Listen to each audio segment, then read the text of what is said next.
Start. Good morning, students. This is your botany lecturer, Afreen Sulthana. I hope you are doing well. And already enzymes class is finished by Kumar sir. And today I am going to continue the same same unit, fourth chapter, photosynthesis in higher plants. Before that, let me talk about what is physiology. In plant physiology unit, you are going to have an understanding about how the plants are going to have internal physical and chemical reactions taking place. Whatever activities taking place internal of the plants will be clearly understood in plant physiology. So the first chapter was about diffusion and osmosis transpiration. That means that takes place in the vascular bundles, the xylem tissue and the phloem tissue, how they are going to conduct water and food.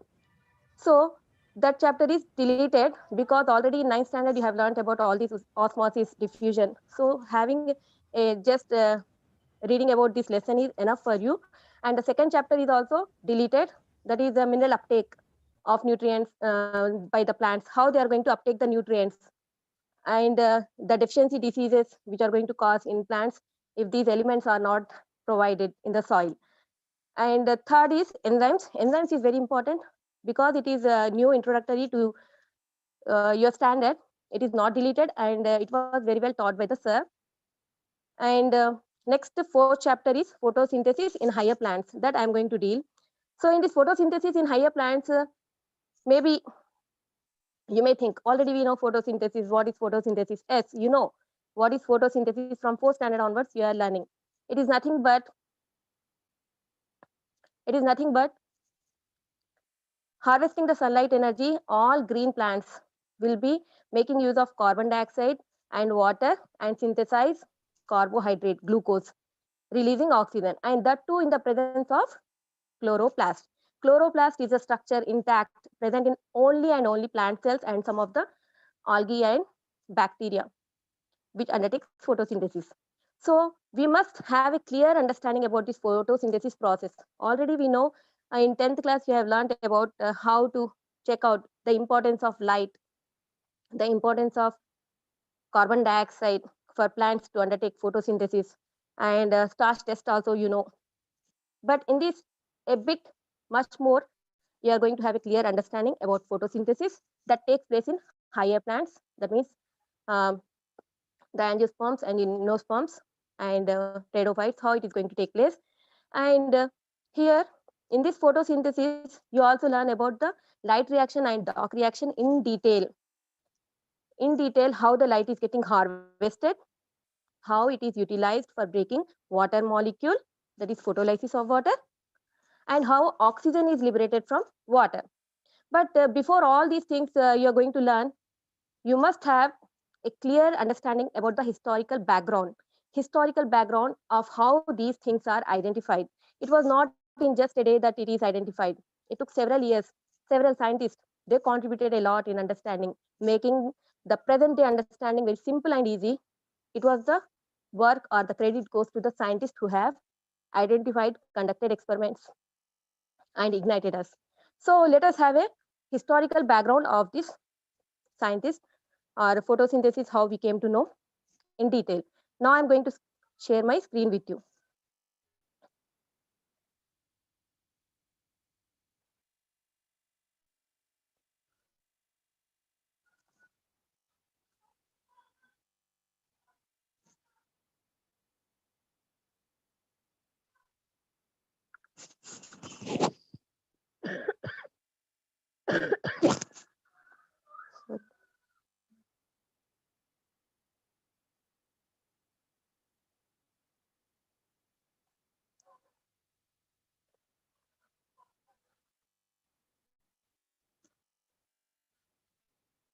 So here we go. But before that, uh, appreciation is going to be there.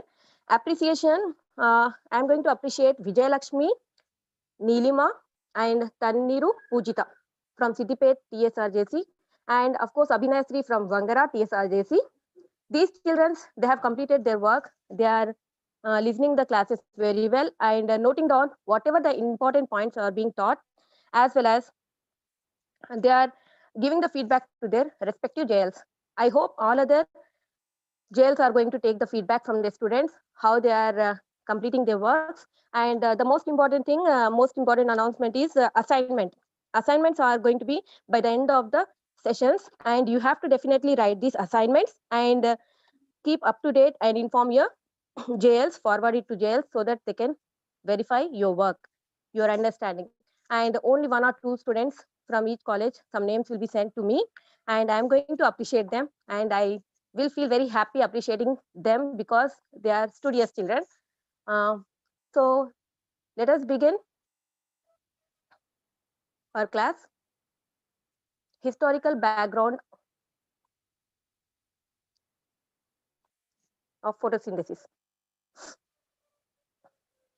So here we begin with Van Helmont. This scientist, he stated food comes from water and not from soil.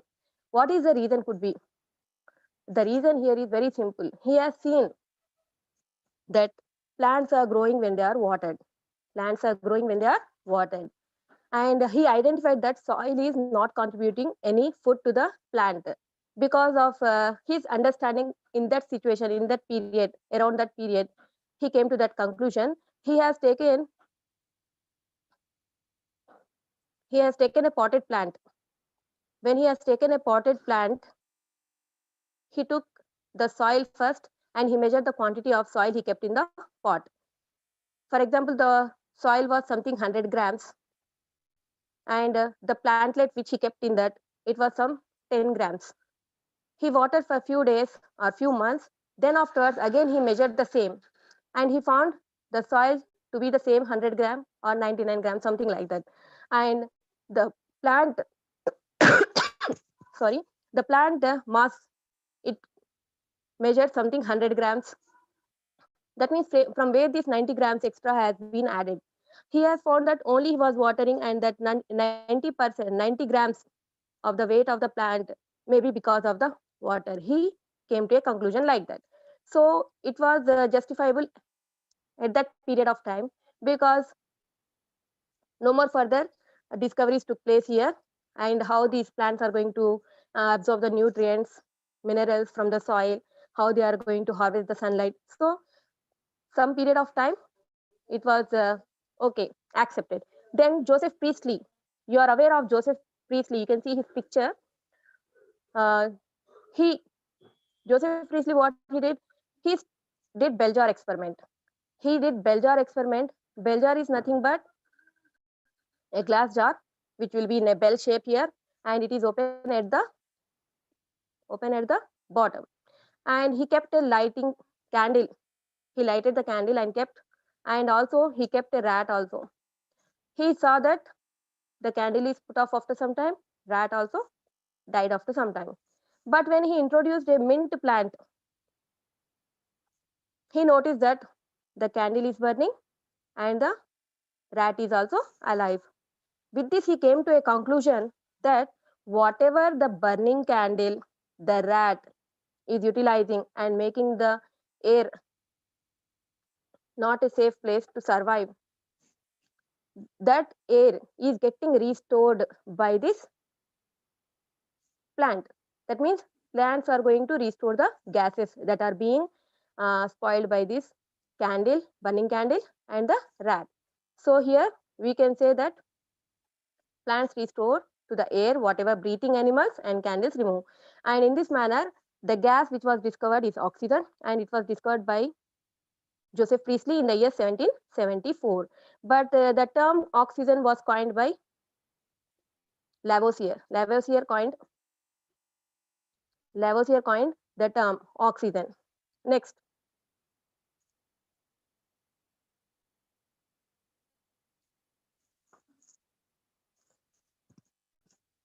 Jan Ingenhousz. He is also called as father of plant physiology. Plant physiology, as I said earlier in the class, that whatever the physical and chemical reactions taking place in the plant, the processes which are associated with the life of a plant will be studied in this plant physiology.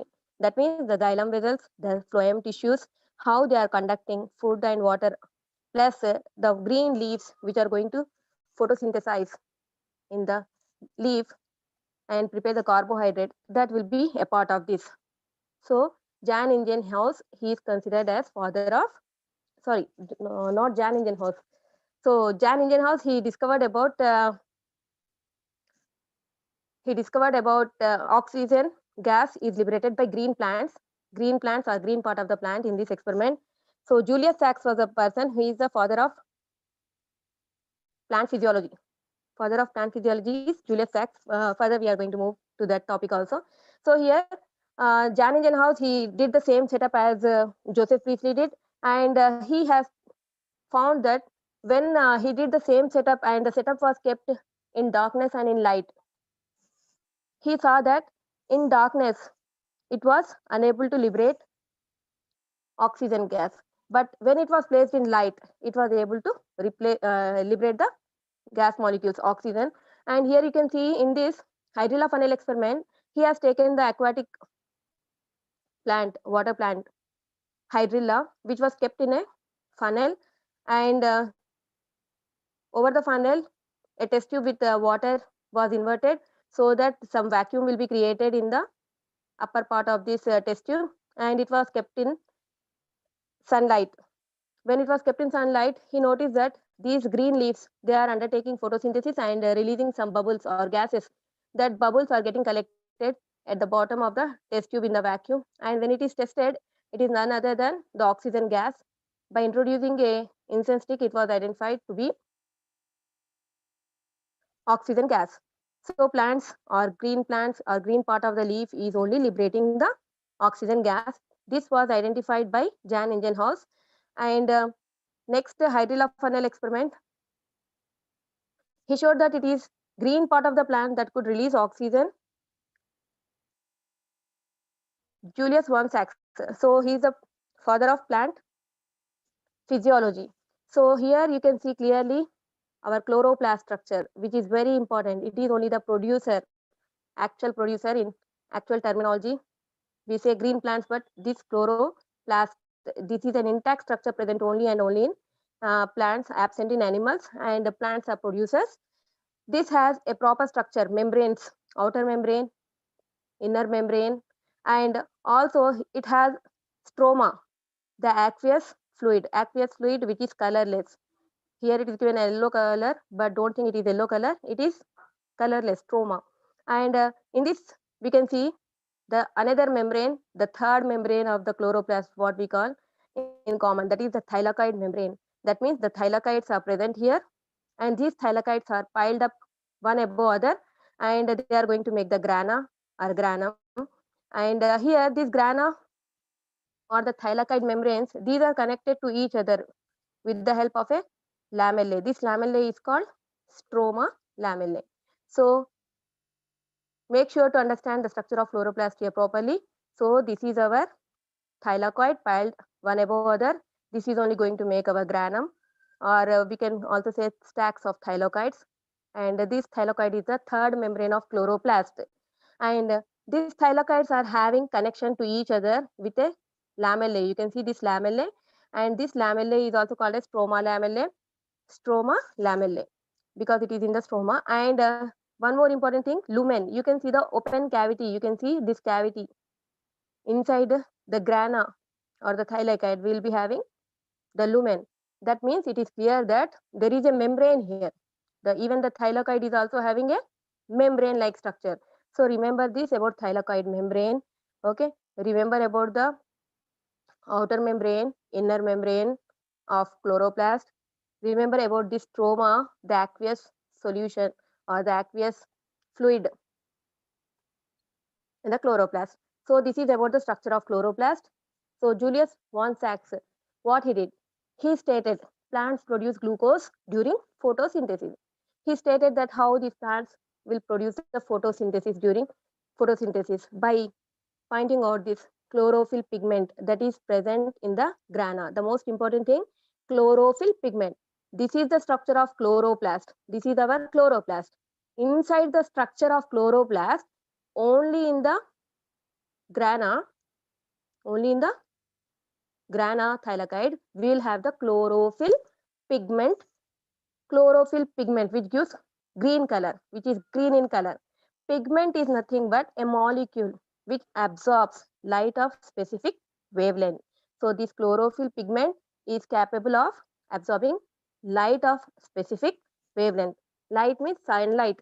Sunlight, the radiant energy, light travels in straight lines, and it travels in small packets called photons. Photon means small packets of light. In that photon, the energy will be stored, light energy, quantum energy will be stored.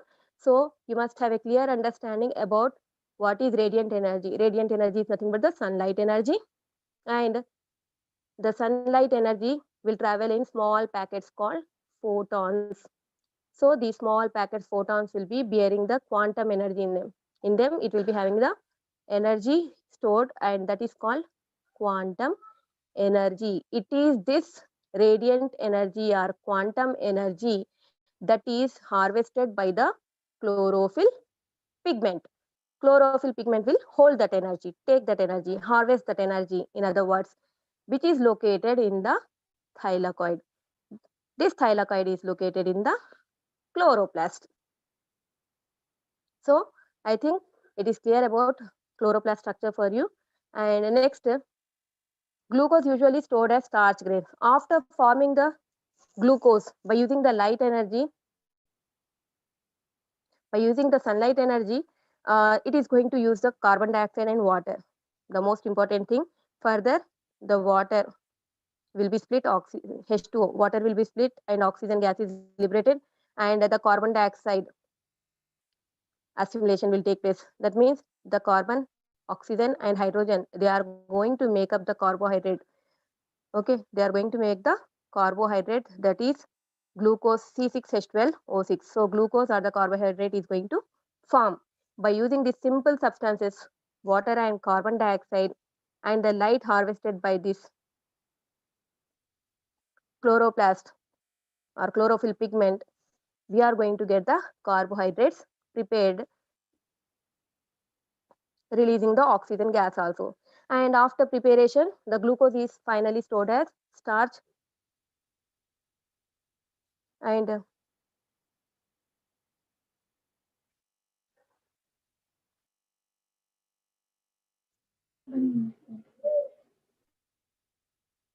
okay. So here, let us get back to the class.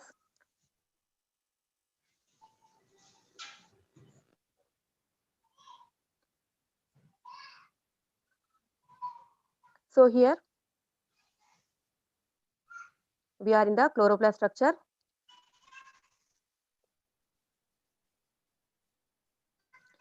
In this chloroplast structure, it is clear that how the sunlight energy is harvested and how the glucose is getting prepared or synthesized. Glucose is converted into starch grains and stored in the chloroplast and then sent to other cells through the phloem tissue. Phloem is going to conduct the food. Remember that. Next, provided evidence for production of glucose during the growth of plants. So Julius I, SACHS, he was able to declare that these chlorophyll pigments are harvesting sunlight energy and glucose is prepared in the chloroplast itself. Next, TW, Engelmann. So Engelmann, 1843 to 1903, he did experiment on cladophora. Cladophora, it is a green algae.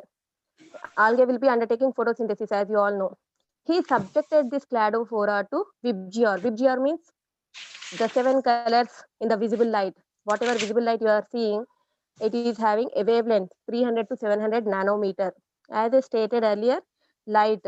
This light is electromagnetic radiation, and it will be having different wavelengths. And whatever the light we are seeing, visible light, this visible light will be from 300 to 700 nanometer, and it will be having these 7 colors, VIBGR, rainbow colors, and that you can see by the prism activity. I hope you are having idea about this prism activity. When the light is going to pass through the prism, you can see the 7 colors. You can catch the 7 colors. And here what he did, Angelman, what he did, he took cladophora algae. He took cladophora algae in a suspension of aerobic bacteria. I hope aerobic bacteria means you'll get an idea. Aerobic Yes, ma'am. bacteria means it will be using the oxygen. So this aerobic bacteria will be using oxygen, and you know that the algae is the producer. It is providing the algae is the producer, and it is releasing the oxygen. So that is the reason to identify where this oxygen is more released. That means indirectly they are going to try to find out where the photosynthesis will be more in this visible light. So the 7 colors of light will be subjected here on the cladophora.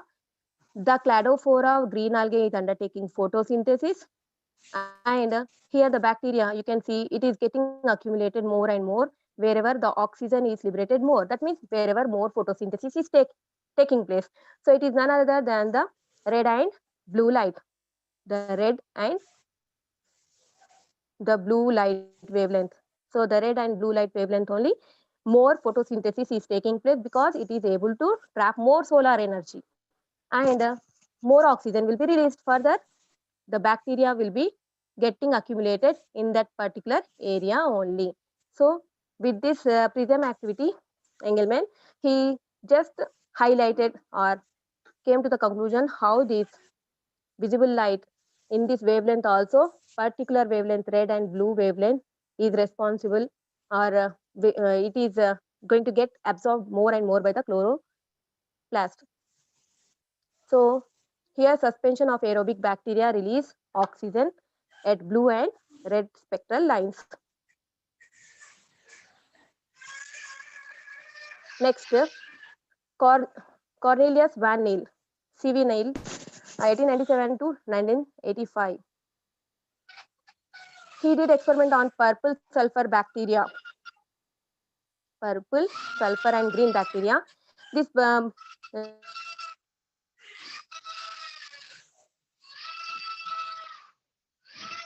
is not taking, it is taking some chemical substance, hydrogen sulfide, H2S. Okay, instead of H2O, as all the plants will be taking H2O and carbon dioxide and prepare the food and release oxygen, here this purple sulfur bacteria, it will be getting or deriving the energy from H2S, and H2S is hydrogen sulfide. That means the sulfate gas, sulfide or sulfate gas is going to get liberated in place of oxygen. Sulfide or sulfate gas is going to get liberated depending upon the bacteria. So you must have a understanding about how these bacteria are going to undertake photosynthetic activity or photosynthesis. Next, photosynthesis is essentially light dependent activity. It depends only and only on light, and in which hydrogen forms a suitable oxidizable compound. Hydrogen forms, that means water we are using for the plants. From this water, the hydrogen is going to form oxidizable compound, and it will be reducing carbon dioxide to carbohydrates. That means the hydrogen will go and combine with the carbon dioxide, becoming sugar, carbohydrate C6H12O6 or the glucose. And here it is not given about the compound name here. It may be oxygen, or this A will represent oxygen or sulfide. Okay, so here 2H2A, so 2 or H2O also we can take, and this carbon dioxide is going to combine, and it is going to give the 2A. 2A is nothing but this oxygen is going to get separated. Okay, this is nothing but the oxygen here, and CH2O, this is a simple sugar, and the water is going to form. So in case of this purple sulfur bacteria, here the A or A is represented by sulfide, and here for plants it is oxygen H2O. So this is only the thing which is mentioned here.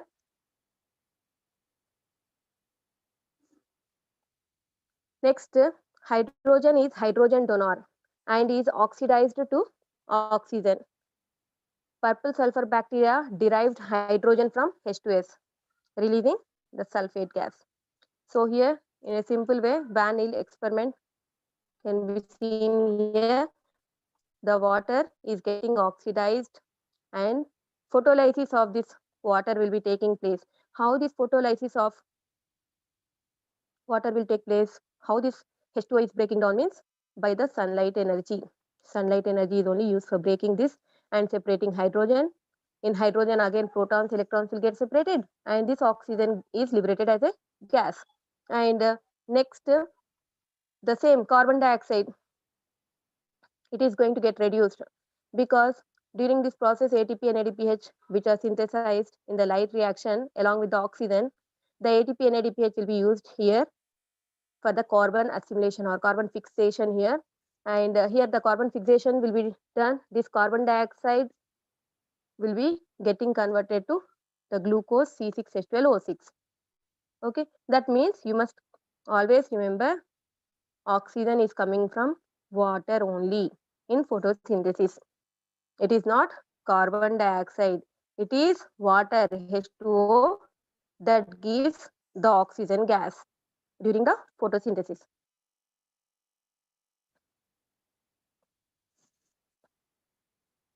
So here you can see the equation given. Carbon dioxide 6 molecules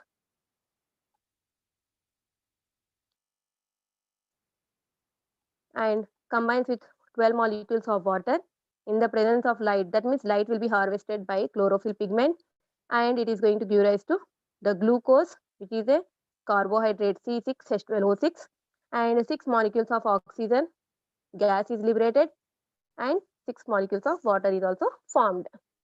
So this is the way the photochemical reaction take place in the leaf. Robert Hill. Hill is also an important scientist. He discovered about the light reactions, the reactions that are taking place in the presence of sunlight. As already I discussed about the chloroplast structure. In the chloroplast structure, you are seeing the sunlight energy is harvested in the grana or the thylakoid. And after harvesting, it is using water. It is using water. Water is also split here. That means photolysis of water is taking place. At the same time, we are having electron acceptor NADP. It is getting reduced to NADPH and ATP. That is phosphorylation is taking place. ADP plus P. ADP plus inorganic phosphate will become ATP, adenosine triphosphate. And this is possible and happening in the presence of sunlight. And this ATP is called as formation of ATP is called as photophosphorylation. Because it is taking place in the presence of sunlight, it is called photophosphorylation. Another oxidative phosphorylation you will learn in mitochondria respiration lesson. So don't get confused this and that. So this is photophosphorylation where ATP formation is taking place by in the presence of sunlight. Okay, and here photolysis of water is also taking place because this chloroplast is having the grana, this grana, green color grana thylakoid is having chlorophyll pigment, harvesting the sunlight energy and breaking this water molecule and releasing oxygen gas. So this is a thing happening in the presence of light, and the reactions that are taking place in the presence of light is considered to be light reactions given by Robert Hill. Plant use light energy to generate the reducing power. The reducing power is ATP and NADPH.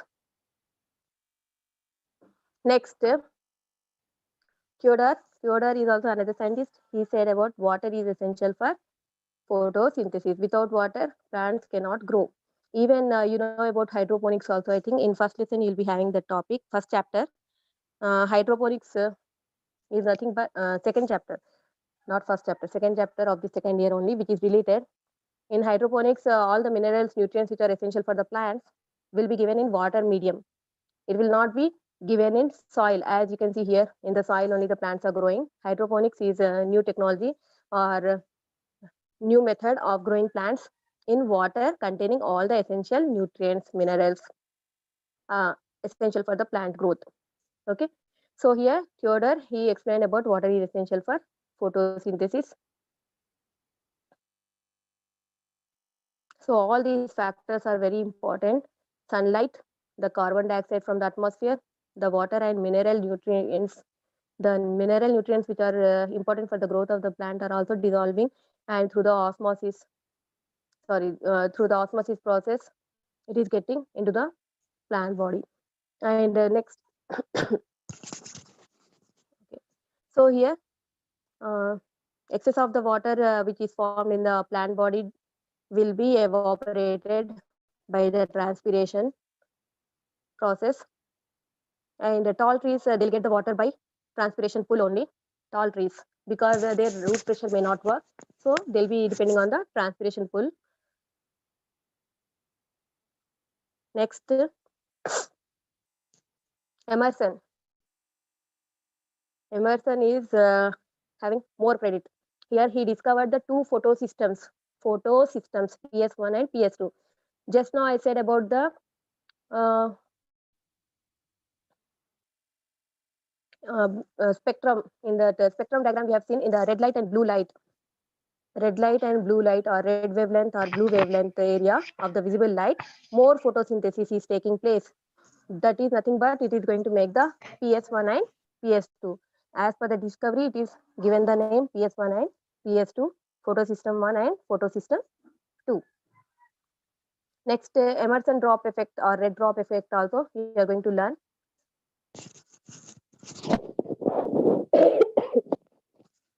So here you can see clearly the Emerson effect. The red color is nothing but it is showing how the photosynthesis activity will be stopped or halted after 730 nanometers. 660 to 730 nanometer, you can see in the red light how the photosynthesis is taking place. And beyond that wavelength, photosynthesis cannot be done because trapping of sunlight energy is not possible here. Okay, the sunlight energy will be trapped from 300 to 700 nanometers. Don't get confused. In some books it is written 400 to 700, but it is 300 to 700 nanometer. And light and dark reactions. Light and dark reactions, complete description is given by Emerson. You can see this is a photosystem 2 and photosystem 1. Photosystem 2, photosystem 1. From photosystem 2, whatever the energy is harvested will be transported to photosystem 1. Okay, and this you are going to learn in detail in the next classes. So we'll move to the next topic. Melvin Calvin. Melvin Calvin also, he is a great scientist. He got Nobel Prize for his Calvin cycle or C3 cycle. C3 cycle means in the dark reaction. In the dark reaction means, so for light reaction I discussed. After light reaction, then comes the dark reaction. Dark reaction is not that it will take place only in darkness. It can also take place in light also. And It is independent of light, ma'am. yeah, very good. It is independent of light. And here water and carbon dioxide, which are essential for photosynthesis, you can see in the light reaction oxygen is liberated, and ATP, and here you can see ATP and NADPH, which are formed here in the light reaction, will be further proceeding to the dark reaction, that is light independent or biosynthetic reaction, where carbon fixation will take place, where carbon dioxide will be utilizing ATP and NADPH, and it is going to combine with RUBP, ribulose bisphosphate, and forming the sugar here. So a series of reactions will be taking place, and when this carbon dioxide, when one single molecule of carbon dioxide, when one single molecule of carbon dioxide is combining with RUBP, ribulose sugar, or here 6 molecules of this carbon. We know that in photosynthesis 6 molecules, no? 6 molecules of this carbon dioxide is going to combine with the RUBP. RUBP will be having 5 carbon. It is a 5 carbon compound, or just you take one only here. So this 1 carbon plus 5 carbon, how many? 6 carbon. It is a hexose sugar. It will split into 2, that is phosphoglyceric acid, PGA, having 3 carbon atoms. So here the first stable product that is formed is phosphoglyceric acid. On this only the name C3 cycle is given. That means there is another cycle, C4 cycle is also there. Okay, so carbon fixation, you must have an idea that carbon dioxide and RUBP both are combining. 1 carbon and 5 carbon will become 6 carbon hexose sugar, which is going to split into 2 molecules of phosphoglyceric acid having 3 carbons. So the first stable product that is formed in the dark reaction is PGA. That's why the name is given as C3 cycle. That means there is another cycle, C4 cycle is also there, that you are going to learn in the next classes. Next, yeah. With this, we complete the historical background of this photosynthesis, how the scientists they contributed, and how you have already learned many things in your 10th standard. Also recap those also and read the lesson once. Reading a lesson or textbook is very good habit for NEET and MSET. It is very useful. So here is your first assignment, not from this lesson, it is from enzymes lesson. Already 2 days enzyme session was done by with the Boina Kumar sir, and here you can see what is meant by feedback inhibitors. Feedback inhibitors. Check the spelling here. What are the competitive enzyme inhibitors? Mention one example. And what are non-competitive enzyme inhibitors? Mention one example. Next, what do the 4 digits of an enzyme code indicate? Who proposed lock and key hypothesis and induced fit hypothesis? Write briefly about enzyme inhibitors. This is a short answer question for 4 marks. It will be in IP. And next, explain how pH affects enzyme activity with the help of a graphical representation. This question is from exercise. So go through all these question answers, read the lesson once again, and read today's lesson also, and do this assignment and forward it to your lecturers. And those jails, if they find someone's work is very outstanding, please forward that name to me so that I can mention their name in the tomorrow's session. Hope you all understood the class very well. Thank you. Yes, ma'am. Thank you, ma'am.